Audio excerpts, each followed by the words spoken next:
Nos encontramos problemas de convivencia, limpieza, órdenes y temas de intimidad, de celos. Y se genera una discusión en la que ambas personas están diciendo exactamente lo mismo. ¿Y es sano discutir? Las discusiones forman parte de la vida y evitarlas generan problemas mucho mayores. Si siempre estamos discutiendo de la misma forma y no está funcionando, no estamos llegando a un acuerdo, hay que cambiar. Paloma Aleñar es psicóloga experta en terapias de tercera generación y ayuda a familias a dominar el arte de discutir con respeto y efectividad. Para discutir bien es muy importante no dejar una discusión sin terminar. En la mente ocurre el túnel cognitivo y es que cuando estamos discutiendo es como un fenómeno que es un túnel en el que solo eres capaz de ver tu punto de vista. Discutir delante de los hijos, en general con pinzas, tiene muchos beneficios. ¿Puede ser que detectemos un narcisista por su forma de discutir? Sí. Por supuesto. Llevo X años con esta persona, la quiero muchísimo. Y a esa hora que me doy cuenta de que esas discusiones, ese patrón que teníamos de conducta viene dado por su estilo de comunicación y por su personalidad narcisista. Te quiero, pero. Terrible. Te entiendo, pero. ¿Qué hacemos con el pero en las discusiones? Es terrorífico. El pero es una forma de negar. ¿Es recomendable volver para decir lo que no habíamos dicho? Cuando uno de los dos muestra su vulnerabilidad, que eso no significa darle la razón al otro, disculparse en absoluto, simplemente explicar cómo te estás sintiendo, entonces la otra persona de forma automática disminuye su sistema nervioso. Para discutir menos, la clave fundamental es la escucha activa. ¿Qué tipo de finales puede tener una discusión? Pues mira, principalmente hay 4 tipos de finales.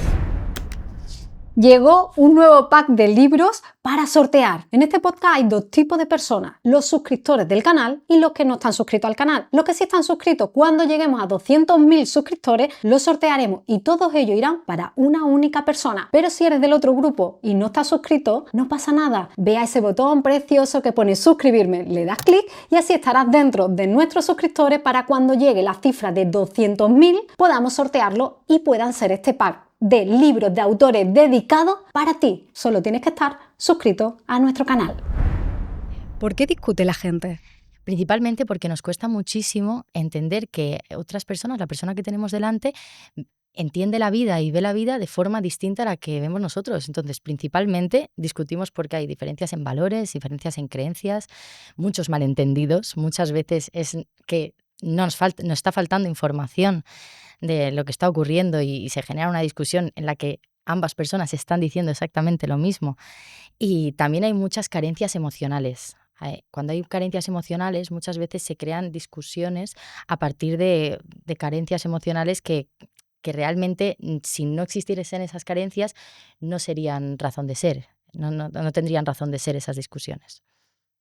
Lo acabas de decir, ¿no? Es como esa disparidad o diferencia de valores, pero realmente discutimos por casi todo, hasta por dejarnos la tapa del váter abierta, es decir, todo es motivo de discusión. Sí, totalmente. De hecho, es un muy buen ejemplo porque el ejemplo de dejarnos la taza del váter abierta, nos encontramos que en muchas ocasiones esto se debe a cómo hemos interpretado esto de dejar la tapa del váter abierta, porque la persona que se ha dejado la tapa del váter seguramente no le esté dando una interpretación más allá de es mi costumbre, es algo que suelo hacer. En cambio, la persona que se ha encontrado la taza del váter se lo está llevando al terreno más inseguro de lo está haciendo porque no está respetando lo que le dije, porque no me está valorando, porque no. Y realmente la otra persona no está ni siendo consciente de todas esas interpretaciones. Entonces, esto entraría también en el terreno de los malentendidos, de los que hablábamos. ¿Y cuáles son los temas que más se repiten en las discusiones de pareja? Pues principalmente lo que más nos hemos encontrado es temas relacionados con la intimidad y la forma de expresar amor. El lenguaje del amor es muy distinto para unas personas y para otras. Entonces, si yo tengo una forma de expresar el cariño, de expresar mi amor hacia ti que tú no sabes leer, nos encontramos muchas veces con discrepancias. Dices, no, es que no me quieres. No, bueno, igual no te he demostrado que te quiero de la misma forma en la que tú lo haces. También nos encontramos muchos temas con respecto a la educación de los niños. La educación en cuanto a los niños es un tema que suele estar bastante candente. Y también nos encontramos problemas de convivencia, limpieza, orden, esto muchísimo, y temas de intimidad, de celos. Esto es lo principal por lo que suele haber más discusiones de pareja, lamentablemente, es por celos. Preparando la entrevista, Paloma, vi un dato en un estudio, me hizo muchas gracias, y era ponía encima de la mesa 4 causas por las que más se discuten. 3 de ellas ya las has comentado tú, pero una eran los suegros. Y era como temazo, temazo. O sea, encima de la mesa, discusiones por los suegros. Sí, sí, puede, en ocasiones es verdad que va muy enlazado, es que cogemos con pinzas esto que voy a decir, pero va muy enlazado con los celos, va muy enlazado con el miedo a perderte. Sobre todo suele ser cuando dices, si estás con tus padres, no estás conmigo, es como si tuviese que haber una lucha ahí de poderes y que realmente no existe, o es un malentendido de que a lo mejor los suegros dicen, pero si aquí no hay ningún problema, estamos en casa, estamos todos juntos, pero es verdad que el tema de las familias, de juntar familias, es un tema que es delicado porque son vivencias muy distintas, lo que decíamos, que cada uno pues tiene como su cosmovisión, su forma de ver el mundo totalmente diferente, y cuando juntamos dos familias es como cada uno viene de su padre y su madre y cuesta, a veces cuesta, sí. Si siempre discutimos por lo mismo, entiendo que se generan patrones. ¿Cómo se puede romper ese patrón, detectar por qué discutimos y después romper ese patrón? Esto es cierto, cuando estamos discutiendo siempre por la misma razón, es verdad que a veces se genera este patrón que podemos llamarle. Para detectar que es un patrón, es verdad que esto tiene mucho trabajo, pero principalmente tenemos que identificar qué conducta estamos llevando. Hay un psicólogo que se llama John Goldman que habla sobre los tipos, los 4 jinetes. No sé si has oído hablar sobre esto, pero son los 4 jinetes que predicen el fracaso dentro de una relación, que es la forma en la que tenemos de relacionarnos con nuestra pareja. Una es la crítica, es ataques personales hacia la otra persona, o sea, valga la redundancia. El segundo es el desprecio, el mantener actitud de desprecio, de burla hacia el otro. El tercero es estar defensivo, la actitud defensiva de no reconocer tus propios errores. Y el último es el bloqueo y la retirada emocional, que aquí podríamos meter el término de la ley del hielo, no sé si lo conoces. La ley del hielo es una conducta que se lleva a cabo como forma de castigo, yéndote de la situación, ignorando totalmente a la otra persona. Pues si en medio de una discusión estás discutiendo y la otra persona pasa a tener silencio absoluto sin un previo aviso, sin decirte, oye, me tengo que ir, o una conducta, directamente es el silencio. Y es una forma de castigo y muy dañina, realmente. Entonces, lo primero, para enlazarlo, lo primero que tenemos que hacer es identificar si estamos teniendo algunas de estas conductas. Una vez identificado, lo suyo es mirar si podemos cambiar la forma de discutir. Es decir, si siempre estamos discutiendo de la misma forma y no está funcionando, no estamos llegando a un acuerdo, hay que cambiar. Hay que cambiar la herramienta, hay que hacerlo de otra forma. Y una muy buena es el cambiar de plano. Imagínate que estamos discutiendo porque una pareja le dice al otro, una persona le dice a su pareja que constantemente llega tarde, que se va siempre con los amigos, que se va mucho de fiesta y que eso le molesta mucho. Y el otro responde, no, porque la semana pasada llegaste tarde tú. Entonces entran en un conflicto de quién llegó tarde y quién es el que llega más tarde. ¿Qué pasa? Que aquí estamos hablando desde el plano de los hechos. Desde el plano de los hechos no estamos llegando a ningún punto en común, no estamos llegando a un acuerdo. ¿Qué tenemos que hacer? Bajar un escalón. Hay que hablar desde el plano de las emociones, porque a pesar de que en el plano de los hechos no hay puntos en común, igual coincidimos en que los dos estamos enfadados, en que los dos tenemos miedo de perder al otro, en que nos estamos sintiendo inseguros. Igual en ese plano encontramos algún punto en el que sí que podamos empatizar con la otra persona. Y es desde allí donde sería más fácil construir una posible solución o una reparación de este conflicto. ¿Cómo se puede cambiar de plano, darnos cuenta que estamos ahí entre iguales y que no vamos a poder llegar a un acuerdo para decir, oye, cambio, para poder encontrar un sitio en el que sí se pueda llegar a un bonito desenlace? Claro, es bastante complicado porque es verdad que hay que hacer mucho trabajo interno. Tienes que tener un trabajo interno de tomar conciencia de lo que estás sintiendo y de cómo te estás sintiendo. Cuando una de las dos personas se da cuenta de que estamos hablando desde una escalada y desde un plano en el que no vamos a llegar, la forma es mostrar la vulnerabilidad que tienes. Porque muchas veces nos cuesta mostrarnos vulnerables. Por el mantener el ego, esto de tener la razón, nos cuesta mostrar nuestra vulnerabilidad. Cuando uno de los dos muestra su vulnerabilidad, que eso no significa darle la razón al otro, disculparse en absoluto, simplemente explicar cómo te estás sintiendo, entonces la otra persona, de forma automática, disminuye su sistema nervioso, su activación del sistema nervioso disminuye Y entonces es más fácil que a forma espejo, porque si te das cuenta, cuando las personas discuten, una persona empieza a escalar y aunque la otra se mantenga firme, es muy difícil que aguante mucho tiempo firme, acaba escalando. Tenemos ese espejo, entonces al revés funciona igual. Si uno rebaja, el otro es más fácil que acabe rebajando y podamos bajar al plano de las emociones. Y si hay patrón, ¿puede haber trauma? No necesariamente, no necesariamente, porque puede ser que tú discutas, por ejemplo, por el orden en el hogar, y simplemente sea porque yo tengo mi mi forma de tener mi orden en el hogar, tú tienes tu forma de tener tu orden en el hogar, y entonces ahí, pues, tenemos un choque y no es necesario que haya un trauma detrás. Pero sí que hay varias ocasiones en las que nos encontramos que, las discusiones repetitivas se deben, pues, a un trauma infantil de abuso, de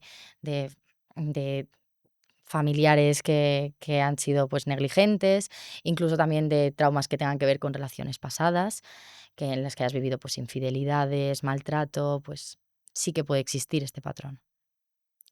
Y en esos casos en los que puede haber como una causa más profunda, ¿Mm? en esas discusiones, ¿cómo se puede detectar? Al menos la persona de fuera también, ¿no? Porque posiblemente la persona, si no ha sanado, no ha trabajado desde ese trauma, es difícil que se dé cuenta que está viviendo con eso, ¿no? Pegado Claro. a él. Pero ¿hay alguna manera de detectar o que podamos saber si lo que está pasando viene por un trauma o viene por manías o viene simplemente por la personalidad? Claro, esto es un trabajo muy profundo y muy intenso que hay que hacer con la persona y es lo que hacemos en las sesiones también. Porque es muy complicado porque puede ser, existe la posibilidad no solo que haya un trauma, sino que hayan 5.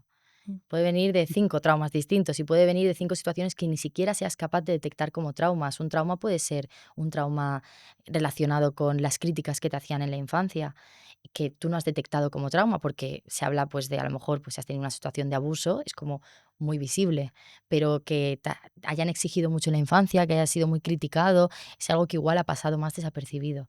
Entonces, no es un trabajo fácil en absoluto, pero sí que es verdad que durante las sesiones van saliendo y la persona lo va trabajando, pero ya te digo, tiene un trabajo muy intenso y a nivel personal muy complicado también. No, es como se idealiza mucho el voy a conocer todo lo que me ha pasado y realmente luego en sesiones se pasa bastante mal, pero el objetivo es llegar a encontrar cuál es la tecla que tenemos que tocar para a partir de ahí empezar a construir. ¿Y es sano discutir? Por supuesto, no solo es sano, es necesario. Es necesario discutir, es muy necesario. Porque cuando discutes, resuelves malentendidos, tienes un crecimiento personal, conoces otras perspectivas. Y además, es que no te queda otra. Es que no queda otra, Es es inevitable discutir. inevitable. Las discusiones forman parte de la vida y evitarlas generan problemas mucho mayores, generan conflictos, incluso somatización, generan conflictos internos, generan muchísimos problemas. Es decir, no hay que evitar el conflicto, hay que enfrentarse a él, hay que discutirlo, pero hay que discutirlo de la forma más saludable y más constructiva posible. ¿Y cómo es esa forma saludable y constructiva? Pues, discutir, lo que sería como discutir bien, consiste principalmente, y para mí el factor fundamental es el respeto hacia la otra persona. Ya pasando por ahí, una vez se tiene el respeto, que es la base, porque ya cambiamos de pelear a discutir, que es la diferencia fundamental. Cuando peleas estás faltando el respeto y cuando discutes, la idea Ujú. es que no se falta el respeto. Pero dentro de no faltar al respeto podemos, por ejemplo, evitar la generalización. Es un tip súper importante, porque imagínate que yo te digo, mira, Liz, que siempre te dejas el vaso encima de la mesa. Automáticamente, en lugar de pasar del objetivo de que yo quiero que quites el vaso, tú pasas a pensar, pues no es verdad, es que no siempre me dejo el vaso encima de la mesa. Ayer no me lo dejé y anteayer tampoco. Bueno, en el pasado sí, pero no dices la verdad. Entonces, hemos perdido el objetivo, el foco de la discusión era que te habías dejado el vaso encima de la mesa. Ahora mismo, no siempre. Entonces hay que tener muchísimo cuidado con las generalizaciones. El segundo es hablar sin atacar a la otra persona. Si podemos evitarlo, es verdad que a veces es complicado evitar tú has dejado el vaso y tú, mira, hablo desde lo que yo siento. Me siento mal, me siento agobiado cuando veo el vaso encima de la mesa, me afecta de esta forma. es mucho más fácil que la otra persona no entre en sistema de alerta, de ataque. Súper importante, una parte súper clave de las discusiones, de las buenas discusiones, es la escucha activa. La escucha activa es básicamente cuando las personas estamos discutiendo, estamos la mayoría del tiempo pensando en cómo te voy a responder y a ver cuándo me vas a dejar un segundito libre para responderte y rebatir todo lo que me has dicho, en vez de estar escuchando a la otra persona, intentando interiorizar lo que está diciendo y aceptando lo que dice. ¿Qué pasa? Que cuando estamos concentrados pensando en qué te voy a responder, eso mezclado con el enfado, con la ira, lo que hace es que tengas una postura muy rígida y muy en blanco, muy neutral. Y eso no es natural. Y la otra persona se da cuenta. De hecho, hay un estudio que se llama Still Face Experiment que habla sobre que los niños, cuando están con su madre y su madre está interactuando con ellos, deja de interactuar con ellos o pasa a una postura neutral, sienten mucho malestar. Porque a las personas nos cuesta mucho interactuar con alguien y sentir que no nos está escuchando. Entonces, es fundamental la escucha activa. ¿Cómo tenemos escucha activa? Pues teniendo una postura que sea de acercarnos a la otra persona, inclinada, incluso haciendo pues estos gestos que estás haciendo toda la entrevista, gestos de que te está escuchando, pues incluso hacer, ok, entiendo, vale. O incluso también parafraseando un poco lo que te ha dicho la otra persona, pues reconstruyes la frase y lo vuelves a decir de otra forma. Que la otra persona se sienta escuchado es una gran parte de la discusión. Porque vas a ayudar a que baje el sistema, toda la activación que hay en el sistema nervioso y vas a ayudar a que la otra persona esté como más receptiva en general, ¿vale? Bueno, y el último ya para no decir mucho más, el último para discutir bien es muy importante no dejar una discusión sin terminar. Si estás en un momento de mucha activación, es verdad que igual hay que frenarlo y hay una técnica muy buena que es la técnica del semáforo, que es que cuando tú estás en rojo absoluto, es decir, tienes muchísima tensión emocional, muchísima activación, dices, oye, me voy un segundito, cariño, porque necesito relajarme un poco. Te haces un tiempo fuera, te vas un ratito fuera, descansas, te relajas y entonces puedes volver. Pero es muy importante volver y no irte para castigar, sino para rebajar la tensión. Son momentos de respiro, son necesarios a veces, Mucho. pero nunca dejamos un libro abierto. Cerramos, o sea, hay Exactamente. que pasar página para poder continuar después el día siguiente con la vida como si nada. Exactamente, es muy importante, sí. Hablabas que en el cuerpo ya se nota cuando la postura, ¿no? Cómo nos congelamos prácticamente ante una situación tensa. ¿Qué pasa realmente en nuestro cuerpo y en nuestra mente cuando iniciamos una discusión? Pues mira, cuando estamos discutiendo hay una parte del cerebro que se llama la amígdala que se activa. Cuando se activa la amígdala, que la amígdala es la encargada de las emociones, principalmente del miedo y de la ira. Entonces, cuando está activa la amígdala hay un suceso que se llama el secuestro emocional. Lo que ocurre es que inhibe un poco las funciones de la corteza prefrontal. La corteza prefrontal se encarga de la parte de razonamiento, de toma de decisiones, de impulsividad. Entonces, ¿qué ocurre? Que como hay tanta carga emocional y nos han inhibido encima la parte del razonamiento, es muy fácil decir cosas que no queríamos decir, tener conductas impulsivas y un poco, pues eso, dejarnos guiar por la parte más emocional. Luego también, además, está en la mente ocurre el túnel cognitivo, y es que cuando estamos discutiendo es como un fenómeno que es un túnel en el que solo eres capaz de ver tu punto de vista. Te cuesta muchísimo ver más allá del túnel porque estás cargadísimo de emocionalidad y con falta de racionalidad. Entonces, ver más allá es muy complicado y también hay mucha liberación de emociones. Es verdad que por esa parte, si tenías como mucho enfado, mucha ira acumulada, lo liberas ahí en medio de la discusión. Y a nivel fisiológico, a nivel lo que ocurre en el cuerpo, pues también depende un poco de lo cómoda que está la persona dentro de una discusión, porque es verdad que hay personas que están cómodas discutiendo y que en su día a día están cómodas, y hay personas que, al contrario, no están acostumbradas y las discusiones le causan un malestar físico, pues enorme, somatizaciones, dolores estomacales, bueno, de todo. Principalmente es como pues temblor en las piernas, sudoración en las manos, el pulso, el corazón acelerado y bueno, principalmente eso es lo que ocurre en el cuerpo. Decías antes, decimos cosas que no queremos decir. Muchas veces pensamos que inconscientemente decimos lo que se supone que deberíamos decir, pero no nos atrevemos si en un ambiente tan caldeado. ¿No lo queremos decir o es que estaba guardado esperando el momento para liberarlo? En absoluto. O sea, es una creencia súper errónea. Esto es un mito. No es así. Cuando tienes tanta carga emocional, muchas veces, y además sumada a una situación negativa, lo que haces es como si vieses todo, como si el mundo de repente se ve en la forma más negativa posible. Y, y eso que antes podía ser, bueno, pues igual me molesta pues que tenga un trozo de carne en el diente. Antes me molestaba un poco, bueno, lo he visto sin más. Igual en el momento de la discusión se utiliza como un ataque, como ves, es que el trozo de carne que tienes y dices, eso era lo llevabas pensando hace tiempo y no me lo y no, realmente la persona no tenía eso guardado como algo horroroso que lo tenía y no te lo podía decir. Simplemente tenemos mucha carga emocional y poca racionalidad. Y disparamos. Y disparamos totalmente. ¿Qué tipo de finales puede tener una discusión? Pues mira, principalmente hay 4 tipos de finales, ¿vale? Un final puede ser constructivo, Ujú.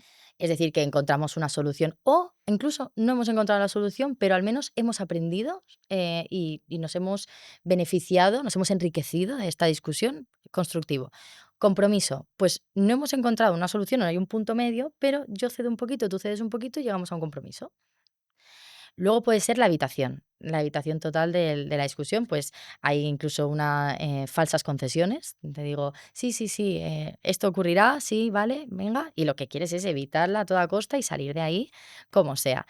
O el último es el destructivo, que es, pues, la escalada absoluta, faltas de respeto, ataques y el peor camino, realmente. ¿Por qué normalmente encontramos la respuesta correcta, ese argumentario correcto, una vez que hemos salido del contexto de la discusión? Y es como, ay, le tenía que haber dicho. Sí, esto ocurre muchísimo y es, sobre todo por el tema de la carga emocional, porque como no tenemos tanta capacidad de razonar, tanta capacidad de tomar decisiones, en el momento de la discusión aparecen muchísimos pensamientos, todos muy cargados de emoción, y normalmente acudimos al que mayor carga emocional tiene y no al que tiene menos. Entonces, luego, de repente, cuando ya estás con todos los niveles estables, dices, ostras, y yo podría haber dicho esto. Además, aquí también hay una cosa importante y es que cuando estamos con la razón mucho más estable, somos capaces de acceder de forma más fácil a memorias pasadas. Entonces, si yo tengo una discusión contigo, pues, por ejemplo, por el vaso de agua, posteriormente puedo recordar que hace meses tuve la misma discusión y yo estaba ahí sentada. Yo ya no estaba aquí. Y entonces es más fácil que diga, ay, pues podía haber dicho esto, podía haber comprendido mejor o podía haber ido por este camino. El tema es que tenemos que darnos cuenta de que en ese momento hay mucha emocionalidad, no hay tanta capacidad de razonar como cuando estamos pues tranquilamente. ¿Es recomendable volver para decir lo que no habíamos dicho? Hay un filtro aquí, ponemos Ujú. un filtro. Cuando nos venga a la mente, mira, tenía que haber dicho esto, ¿lo voy a decir o no? Vamos a preguntarnos. Lo que voy a decir es constructivo, es decir, es un dato que va a cambiar por completo la discusión, que va a cambiar por completo el tema, que es algo que de verdad nos va a ayudar al objetivo principal que no podemos perder, lo que es solucionar este tema, o en cambio lo voy a decir para tener razón. Lo digo para tener razón, porque es que si doy este dato, ya tengo razón y ya me tendrá que decir que tengo razón. Si el objetivo es tener razón, no, en absoluto. ¿Por qué nos molesta tanto esos espacios de silencio que se generan? Antes decías prácticamente que el silencio es cruel, pero ¿por qué nos molesta tanto el silencio? Pues es que cuando hay como una norma no escrita, de las normas sociales, que cuando discutimos esperamos un feedback. En general cuando hablamos, pero en las discusiones especialmente yo te digo algo y digo, ¿y ahora qué vas a pensar tú de esto? ¿Qué me vas a decir? Me voy a poner a preparar a ver qué te voy a responder yo. Entonces, como esperamos ese feedback, el no tenerlo genera muchísima incertidumbre. O sea, ¿por qué no me estás contestando? ¿Es porque me estás invalidando? ¿Me estás rechazando? Oye, ¿no voy a obtener respuesta de me estás haciendo la ley del hielo? O sea, realmente, ¿por qué no me estás respondiendo? Y se genera mucha incertidumbre. Que los silencios son duros, más que las palabras, ¿eh? Sí, sí, la verdad que sí. ¿Y discutir delante de los hijos, en alguno de los casos, puede tener algún tipo de beneficio? Por supuesto. Por supuesto. Discutir delante de los hijos, en general, en general con pinzas, tiene muchos beneficios. Es decir, si cuando discutimos y nos vamos a otra habitación, oye, tenemos una discusión y dejamos a los hijos en el salón y nos vamos a la cocina. No solo no les estamos dando la oportunidad de crecer sabiendo que las discusiones se pueden llevar a cabo de forma saludable y se pueden llevar a cabo sin faltas de respeto y tratándonos bien, sino que encima les estamos mandando el mensaje de que las discusiones hay que esconderlas. Hay que esconder las discusiones y hay que apartarse, porque las discusiones son malas. Y realmente las discusiones son naturales. Y los niños tienen derecho también a saber, a vivir las discusiones, igual que les enfrentamos a otras cosas de niños.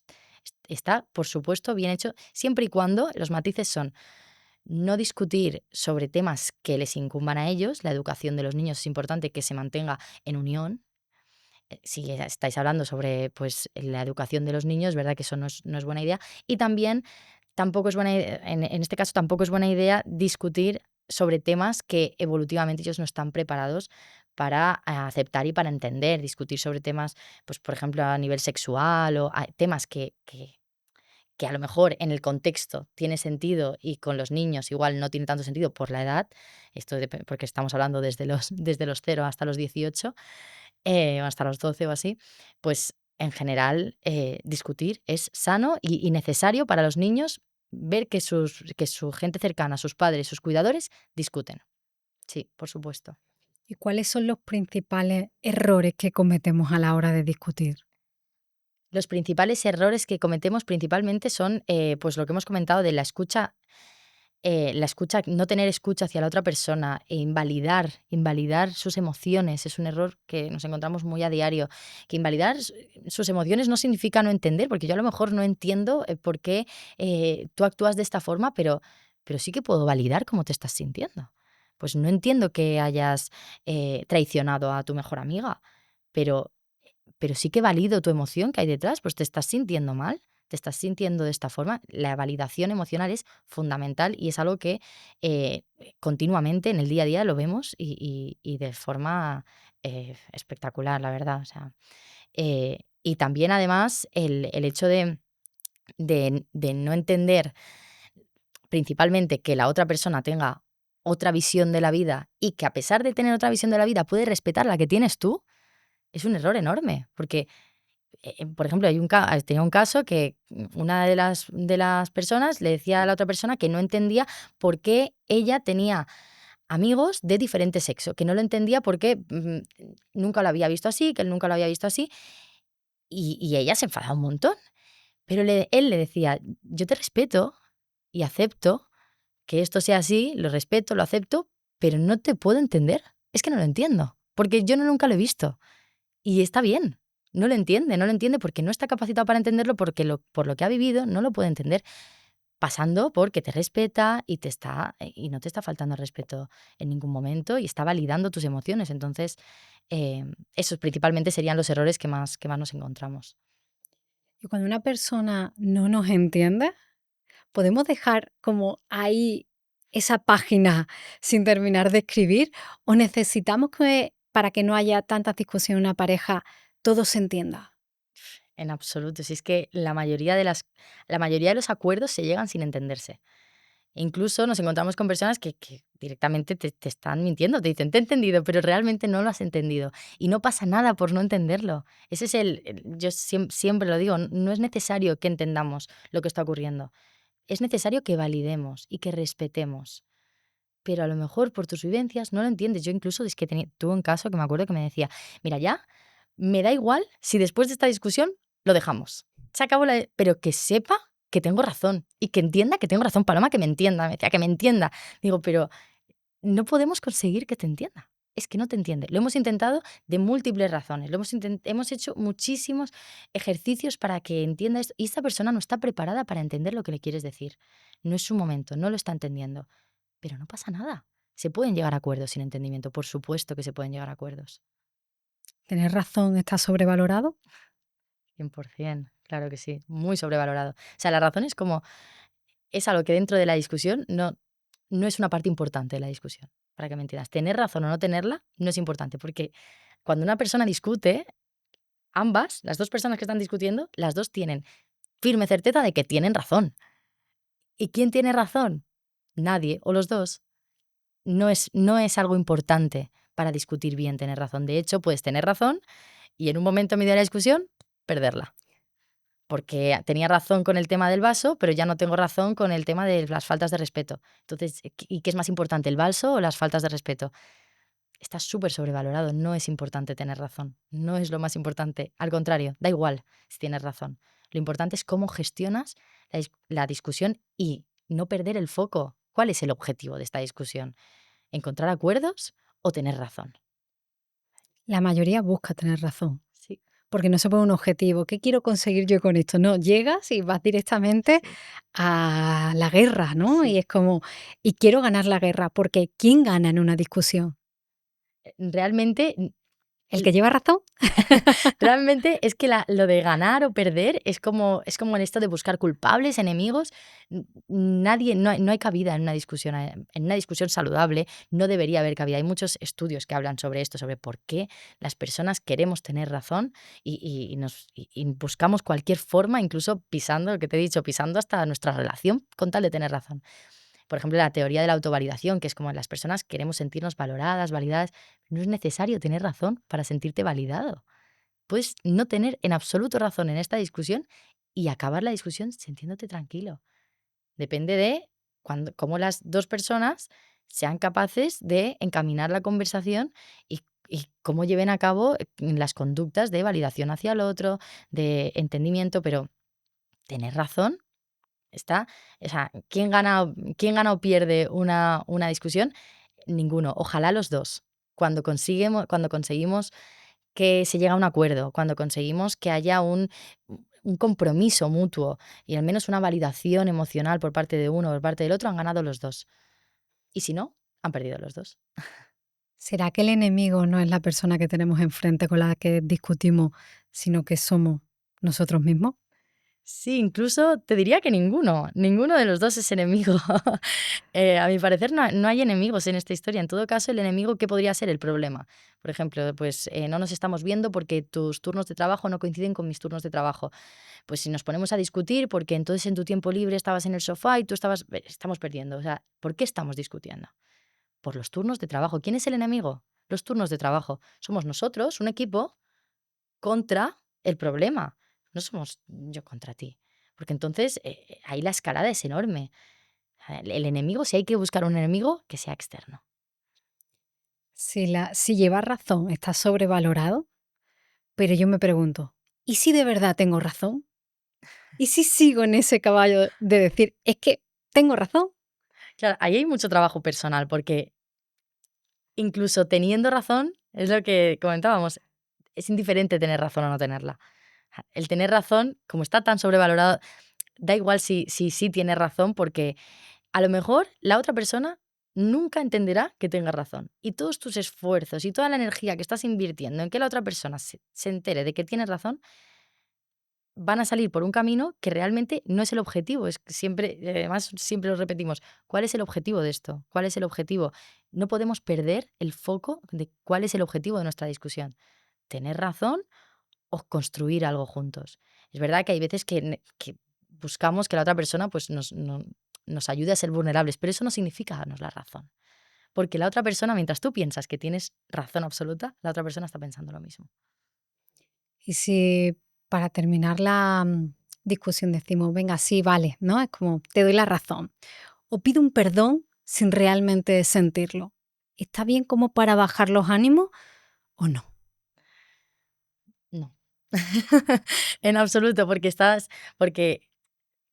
haciendo, uno, estás invalidando, porque la otra persona puede hasta darse cuenta, ¿eh? Si llevamos 3 horas discutiendo sobre el mismo tema y al final, sin haber llegado a acuerdos, me dices que sí, que vale, que tienes razón. Ostras, pues la otra persona se siente invalidado totalmente. O sea, llevo 3 horas explicando lo mismo y al final ha sido como una invalidación total. Además, no hemos llegado a ninguna solución con esto. Y por último, estás faltando a la verdad, porque dices, vale, que sí, lo haré. Y no lo harás porque no crees en que haya que hacerlo, porque no habéis llegado a un acuerdo. O sea, es un error absoluto. Antes me decías que hay personas que se sienten muy cómodas en un momento de discusión, pero hay otras personas que lo evitan. por miedo, porque sabes que va a ser una situación difícil, tensa.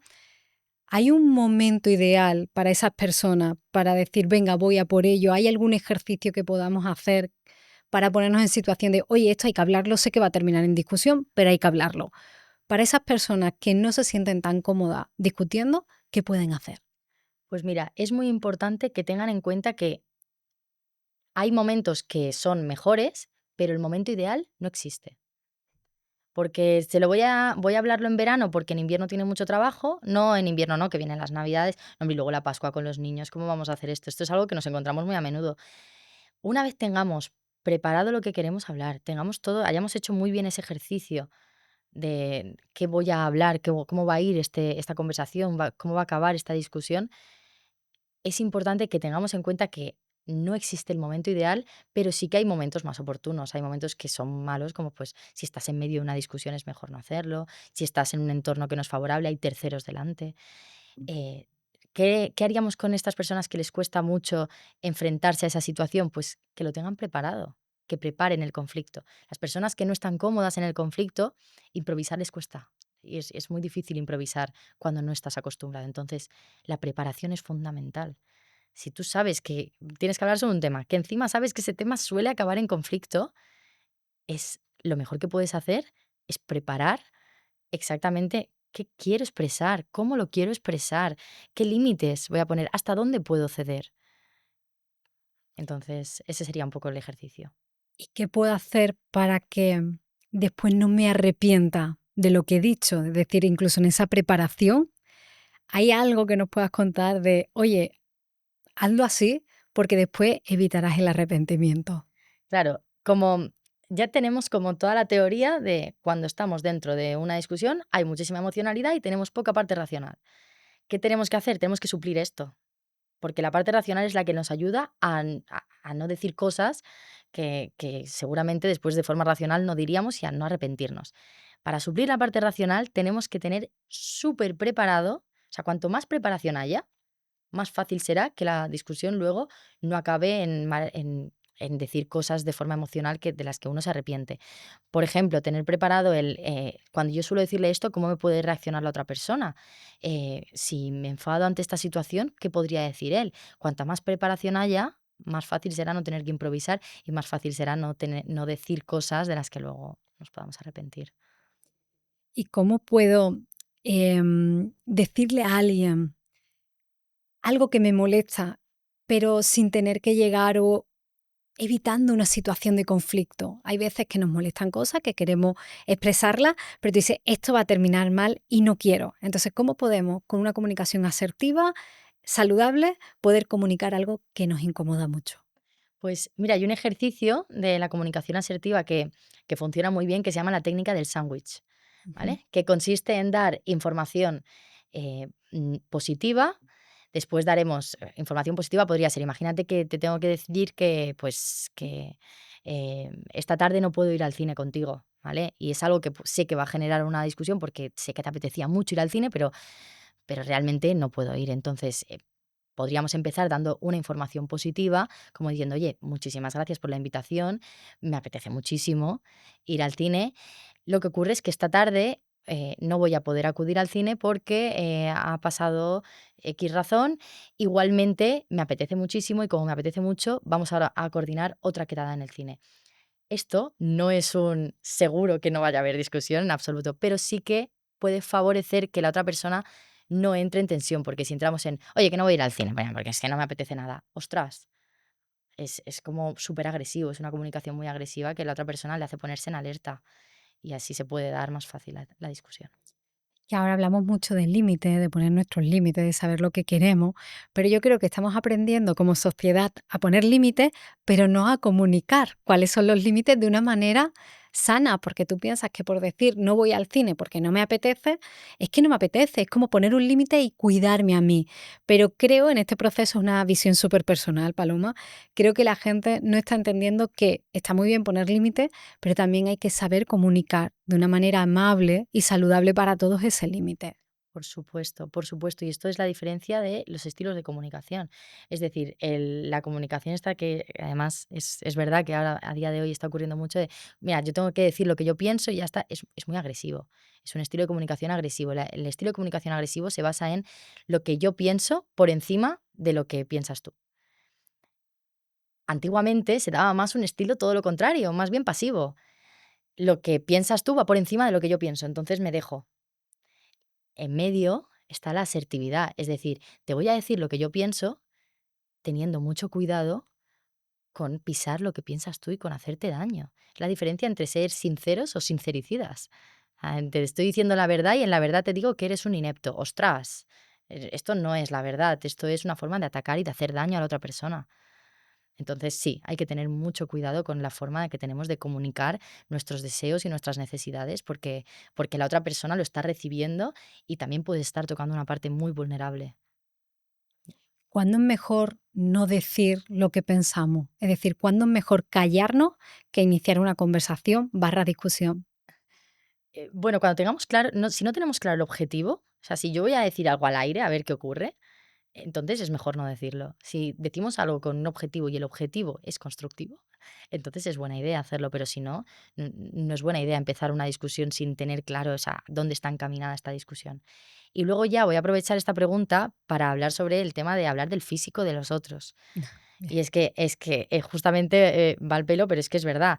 O sea, hoy en día es como somos sinceros todos, podemos decir cualquier cosa. Hay una regla que se llama la regla de los 10 segundos, que consiste en que pensemos si lo que vamos a decir, esto hablando del físico de las personas, se puede cambiar en 10 segundos. Es decir, tienes algo en el diente o tienes la camisa desabrochada, o esto se puede decir porque lo puedo cambiar en un momento. Si no lo puedo cambiar en 10 segundos, mejor no lo digas. Porque a lo mejor yo con toda mi buena intención te digo, ostras, has adelgazado, porque en mi constructivo, en mi constructo mental, perdón, estar delgado es algo súper bueno, pero a lo mejor en el tuyo no.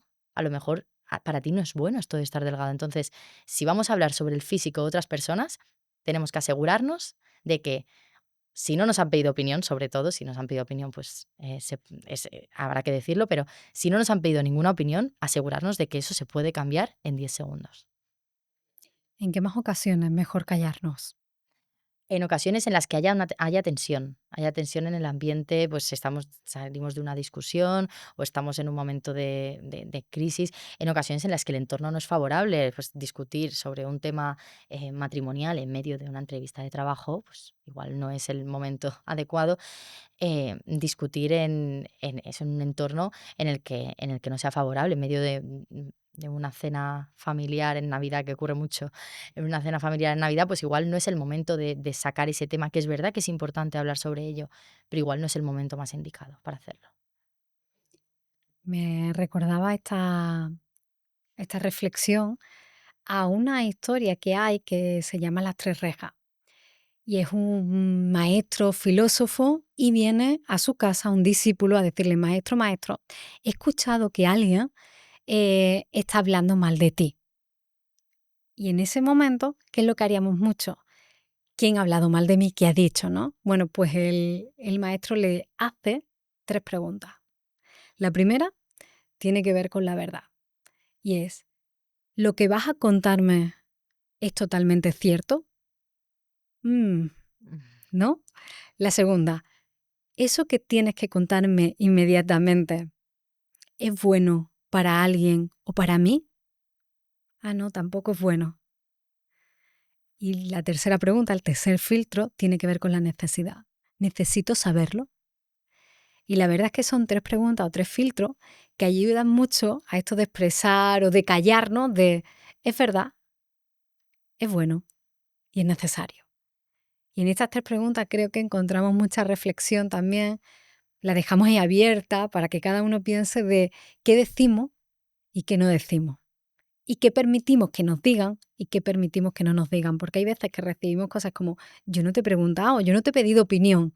Bueno, pues yo creo que este ejercicio, esta historia del filósofo y su discípulo en el que se paran para ver qué recibimos y qué entregamos, creo que la verdad hace como bajar mucho a la tierra lo que es comunicación, la base de la comunicación, de para qué decimos lo que decimos. Totalmente, totalmente. O sea, es verdad que desde ese punto de vista, tú, si has pasado estos tres filtros y sobre todo el más importante de los tres, que sea bueno, porque hay veces que no sabemos si es verdad del todo, pero es bueno, si pasas esos filtros y si es necesario, es que es fundamental para poder comunicarnos y para poder no invadir el espacio de otras personas cuando muchas veces no, es que no te lo han preguntado, no te han llamado para que formes parte de este espacio, pero aún así yo me meto y te cuento toda mi opinión y eso, y sobre todo ahora en redes sociales, algo que se ve muchísimo, muchísimo hate y muchísima invalidación constante en sitios donde nadie ha preguntado, no sé por qué estás aquí para insultar a esta persona de esta forma tan dañina y sí, totalmente, o sea, muy interesante. ¿Crees que hay algún tipo de relación entre el diálogo interno, entre cómo nos hablamos a nosotros mismos y cómo discutimos? Muchísima, totalmente. O sea, nos pasamos el día hablando con nosotros mismos. Mm. Y así como sabemos que desde pequeñitos crecemos em, aprendiendo a hablar en función de lo que vemos a nuestro alrededor y tenemos expresiones muy parecidas a nuestros cuidadores y tenemos formas de interactuar muy parecidas a ellos, pues ¿cómo va a ser si nos pasamos todo el día hablando con nosotros mismos? Si estás en una época en la que te hablas a ti mismo de una forma muy negativa, muy crítica, muy perfeccionista, tienes muchas invalidaciones personales, es fácil proyectar eso después en otras, en las personas. Pues si yo soy muy autocrítico, igual contigo también voy a ser crítico y quiero que tú también seas igual de perfeccionista que yo. A lo mejor la otra persona no es ni perfeccionista ni nada y está tranquilamente y eso genera también muchos roces, pero totalmente el diálogo interno se traslada al diálogo externo de forma espectacular, sí, sí. ¿Y cómo podemos afrontar una discusión si, por ejemplo, soy consciente de que empiezo a sentir como tristeza? O sea, yo me empiezo a notar, empiezo a discutir contigo y noto que la tristeza me inunda. ¿Hay alguna manera de, oye, estás llegando a la tristeza, mejor hacerlo por este lado y no por aquí? Pues una parte muy, muy importante de las discusiones es ser honestos, sincerarnos, ser honestos con otra persona. Si tú empiezas a sentir esa tristeza, es como que nos cuesta mucho volvernos vulnerables cuando, lo que hablábamos, cuando hay que tener razón. Cuando hay que tener razón nos cuesta muchísimo volvernos vulnerables, o por lo menos expresar la vulnerabilidad, pero a lo mejor dentro tienes una tristeza enorme. Lo que muestras es enfado, pero estás muy triste. Y qué bueno sería, y el ejercicio fundamental es, si tienes la capacidad de haberte dado cuenta de que tienes tristeza, dilo. Díselo a la otra persona, exprésalo de alguna forma. Ya me estoy sintiendo así, me estoy. Y no solo te vas a favorecer a ti, que estás siendo honesto con cómo te estás sintiendo, sino que la otra persona te va a recoger de otra forma. Porque si yo estoy triste, pero me muestro enfadada contigo, tú me vas a devolver el enfado, pero no la tristeza. Y eso me va a poner más triste. ¿Y si siento miedo, por ejemplo? Pues es que es lo mismo, cuando sientes emociones tienes que lo ideal es expresarlas, porque le das a la otra persona la ventaja de poder ayudarte en esa emoción. Porque a veces nos pensamos que las personas nuestras parejas tienen que saber perfectamente qué nos está ocurriendo en cada momento. Tienes que saber exactamente qué es lo que me está pasando. Y realmente no es así. Las personas, si no expresamos lo que sentimos, no somos adivinos, no somos sabios. Entonces, si estás sintiendo miedo, muchas veces es miedo, sobre todo ligado con los celos, suele ser mucho miedo. Cuando sientes miedo, qué bueno es que digas, oye, estoy sintiendo un miedo terrible, a que te vayas, miedo a que nos separemos, miedo, no pasa absolutamente nada y la otra persona lo va a agradecer. O sea, sí que en lugar de armarnos de herramientas dañinas, de lanza, ¿no? Decir lo que sentimos Totalmente, es mucho más saludable en una discusión. totalmente. Pero a veces que el propio pero hace mucho daño. Te quiero, pero. Te entiendo, Terrorífico. pero. ¿Qué hacemos con el pero en las discusiones? Es terrorífico eso, porque es verdad que el pero es una forma de negar lo que estás diciendo. O sea, te quiero, pero discutimos mucho. Vale, entonces yo de esto que me has dicho me llevo dos cosas. Una, discutimos mucho. Y eso ya mal, me hace sentir fatal, porque discutimos mucho y me lo estás diciendo claramente. Y además, no me quieres tanto como yo pensaba que me querías. O sea, me has dicho que discutimos mucho y que no me quieres tanto, porque si detrás de un te quiero hay un pero, directamente estamos negando de alguna forma lo que hemos dicho antes. Entonces, el objetivo y lo que tenemos que hacer es hablar en positivo. En este ejemplo sería, pues, te quiero y como te quiero hablar sobre este tema que me preocupa y es que discutimos mucho últimamente. Es diferente y mira, las palabras, el poder que tienen, en vez de decir te quiero, pero te quiero y es por esta razón por la que quiero hablar sobre este tema. Es muy importante tener mucho cuidado con cuando nos comunicamos, por eso hablábamos de la preparación. Preparar es importante sobre todo por esto, porque con toda la buena intención del mundo podemos hacer muchísimo daño a otra persona. ¿Y cómo se puede discutir con un narcisista? Uf, es un tema muy complicado. Nos metemos en un terreno muy complicado, pero básicamente hay que mantener la calma y saber, hay que intentar mantener, porque es verdad que cuando discutimos somos un poco espejo, ¿no? Entonces, si yo discuto contigo, yo me mantengo de forma muy calmada, pero tú discutes y estás muy nerviosa, en algún momento voy a caer y me voy a poner nervioso. Entonces, intentar mantener la calma utilizando todas las herramientas de discutir bien y teniendo en cuenta que hay personas que no están preparadas para tener discusiones saludables. No intentar esto que decíamos de no intentar, pues quiero que me entienda y quiero tener la razón, porque hay gente que no está preparada para entenderte y nos cuesta muchísimo aceptar esto. No, pues quiero que me entienda y es que me da igual todo, paso por encima de escribir a sus padres, a sus hermanos, a sus tíos, con tal de que entienda que la que tiene razón aquí soy yo. No vamos a llegar a ningún objetivo porque estamos perdiendo la realidad, estamos perdiendo el foco de lo importante de esta discusión. Entonces, ser conscientes de con quién estamos discutiendo es muy importante, porque además estamos hablando todo el rato de nuestra autorregulación, de todo lo que tenemos que hacer nosotros, pero también está bien toda la información que tenemos de la otra persona. Y si la otra persona es una persona que falta el respeto, que directamente no accede a ningún tipo de pequeño compromiso, entonces, igual tienes que replantearte las discusiones y tienes que replantearte de alguna forma la relación que estás teniendo, sobre todo si ya has detectado que estás con una persona narcisista. O sea, es mucho trabajo eso. ¿Puede ser que detectemos a un narcisista por su forma de discutir? Sí, por supuesto, Es sí. más evidente, ¿no? En un espacio de tensión donde siempre va a tener la razón. Sí, exacto. Sí, es de hecho el espacio en el que es más fácil encontrar en el terreno de las parejas, es como el espacio en el que se nos facilita mucho las cosas de ver las actitudes más narcisistas. Em, y muchas veces nos encontramos con personas que se dan cuenta de que es un narcisista porque empiezan ya a interesarse sobre lo que es el narcisismo y sobre cómo funciona el narcisismo a partir de las sesiones y del acompañamiento que vamos haciendo. Y es también muy duro a nivel emocional decidir, es decir, yo estoy con un narcisista, llevo X años con esta persona, la quiero muchísimo. Y a esa hora que me doy cuenta de que esas discusiones, ese patrón que teníamos de conducta viene dado por su estilo de comunicación y por su personalidad narcisista. ¿Qué hago? ¿Me quedo? ¿Me voy? Es muy complicado porque hay veces en las que hay que saber si lo que está ocurriendo, lo que me está molestando, lo que está sucediendo con esa persona ¿es algo que desearía que cambiara o es una necesidad que lo cambie? Si es una necesidad, entonces hay que replantearse cómo afrontar este duelo. Si es un deseo, hay veces en las que sí que podemos llegar incluso a aceptar actitudes, obviamente con respeto, que no estén fuera de las faltas, que no sean faltas de respeto claras y sí que se pueden llegar a aceptar, pues mira, esta persona discute de esta forma y yo tengo que amoldarme igual que la otra persona se amolda un poquito a mí en otro sentido y es un poco el trabajo, es la aceptación y el conocimiento, es que discutir nos ayuda a conocer a nuestra pareja. Y ahora que ya sabemos que discutir es inevitable y que discutir puede tener un buen final, ¿cómo discutimos menos? Para discutir menos, la clave fundamental es, a mi parecer y por lo que yo he visto y conozco, la escucha activa.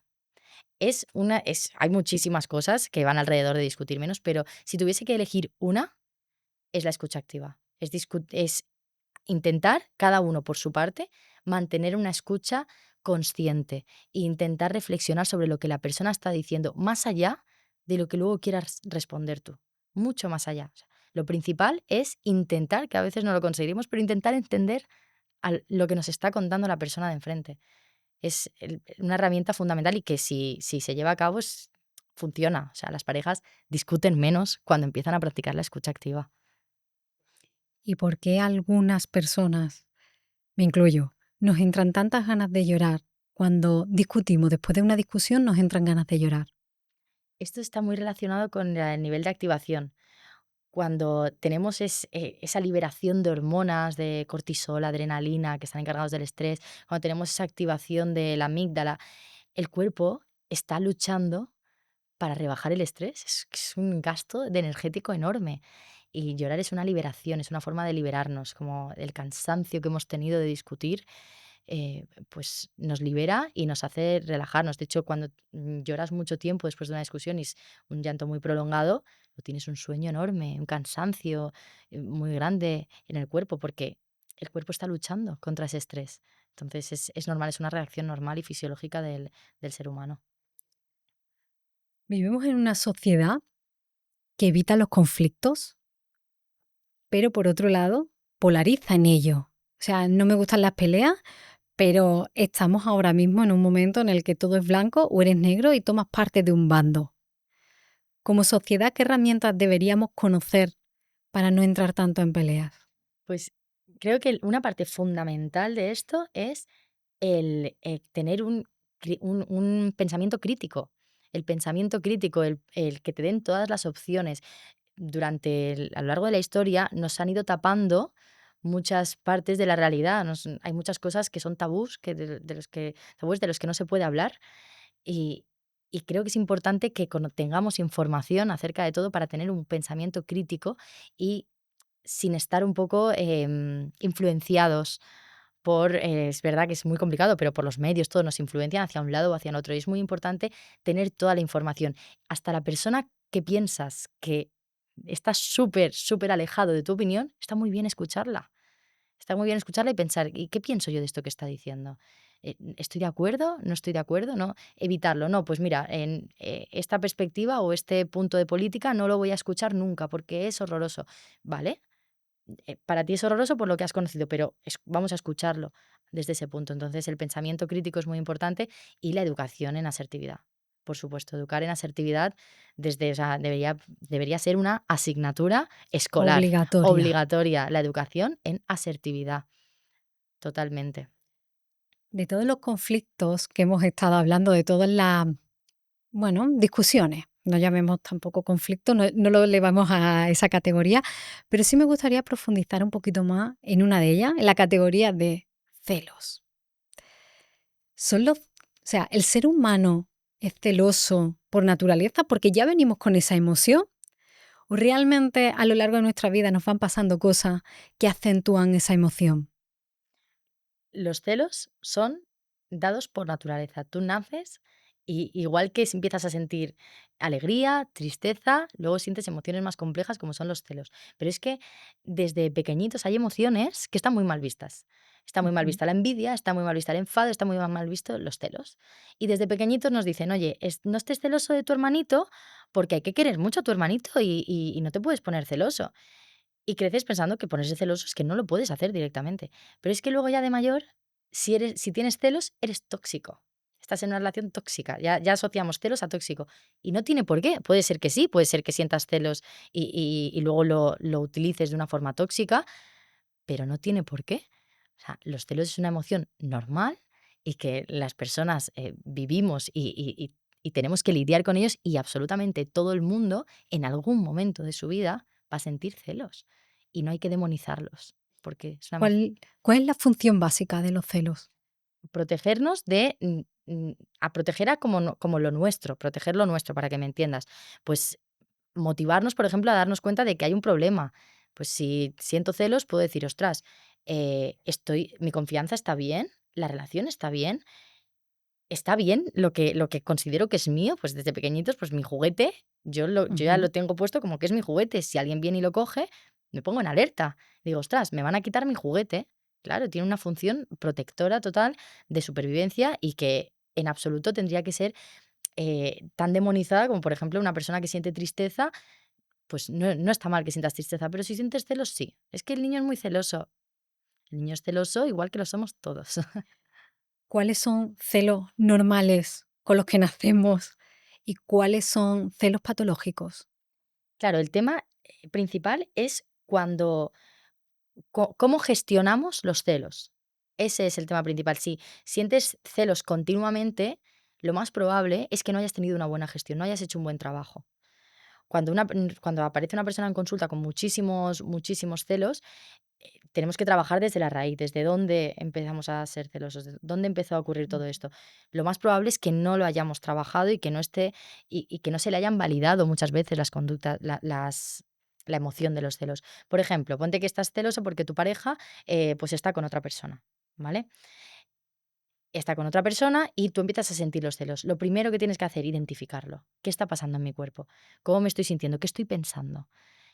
Una vez identificado, vale, esto es estar celoso. Estoy celoso. Lo que tenemos que hacer es parar. No hay que hacer nada. No hay que reaccionar ni bien ni mal. Hay que intentar parar. De cualquier forma. No hacer reacción. Intentar respirar, cambiar, a intentar distraernos, intentar hacer cualquier otra cosa que nos ayude a bajar esa activación tan grande, a bajar la carga emocional.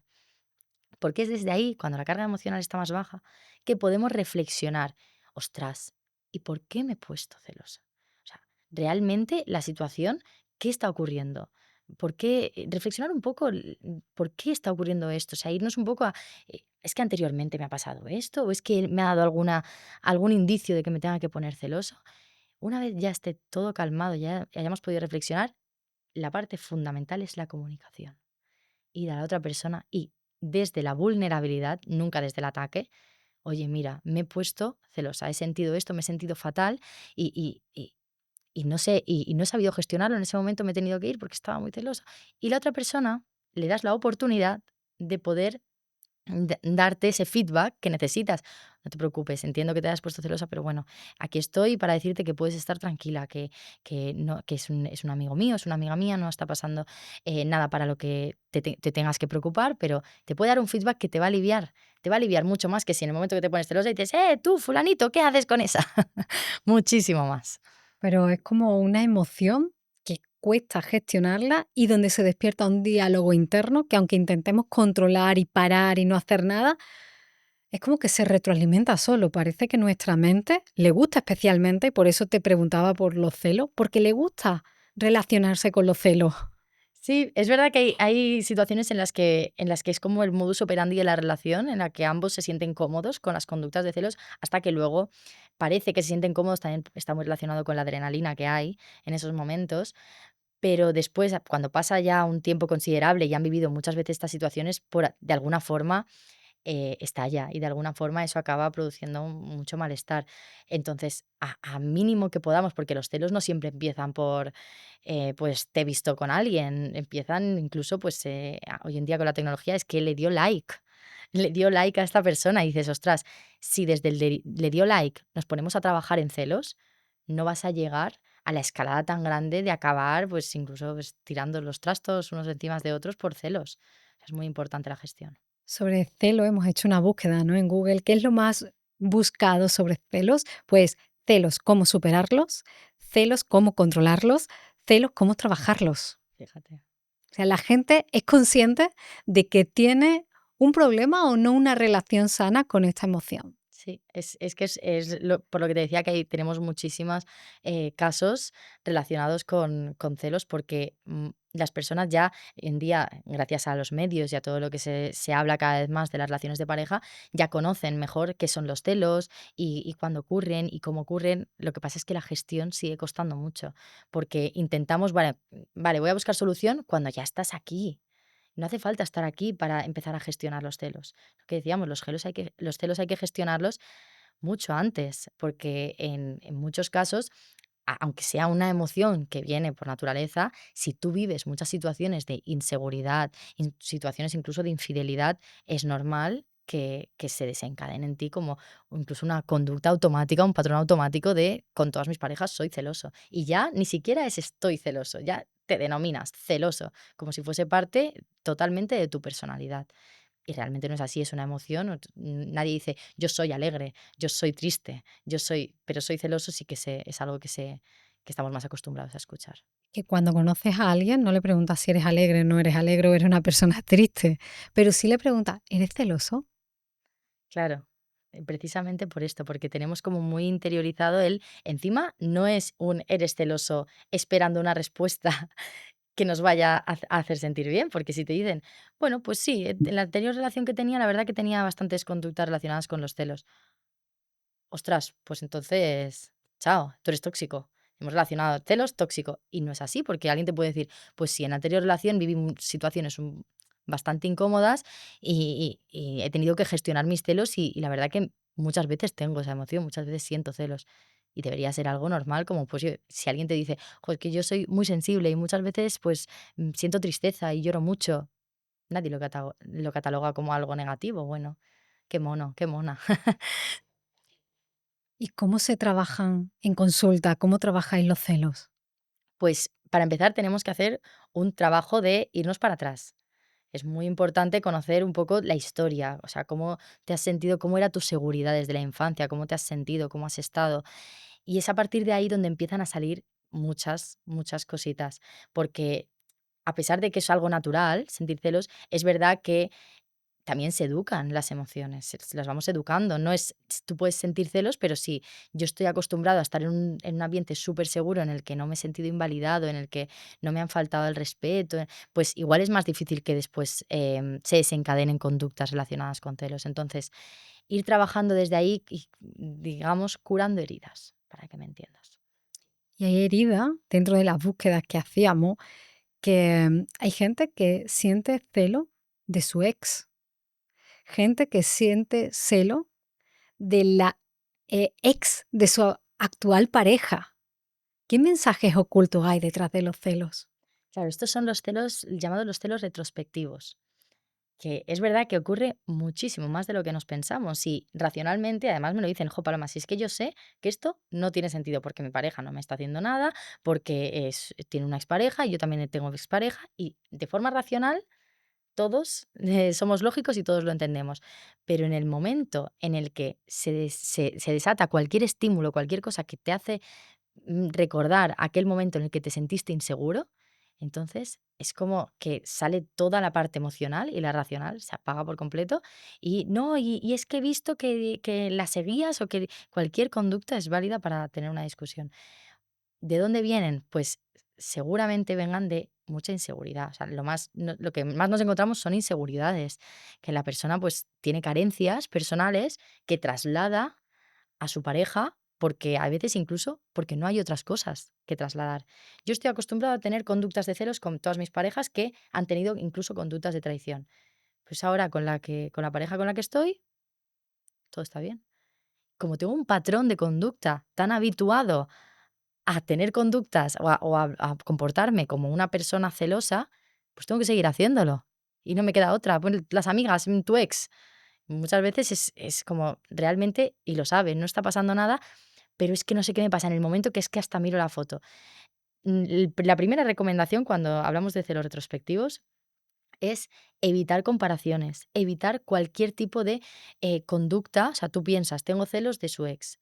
Y enseguida sale como las ganas de compulsar. Voy a mirar el móvil, voy a mirar su Instagram, voy a mirar las fotos, voy a enterarme de cosas. Hay que evitar la conducta. Evitar compararte, evitar mirar fotos, mirar Instagrams, porque todo eso está entrando en el círculo vicioso de los celos. Entonces, todo lo que tenga que ver con conductas que puedas controlar, porque es verdad que los pensamientos intrusivos se trabajan con mucha paciencia, las conductas sí que las podemos controlar y podemos directamente, pues mira, me voy a ir a pegar una ducha, voy a ir a otro sitio y no hacerlo. Y como término de búsqueda, ¿cómo darle celos a un hombre?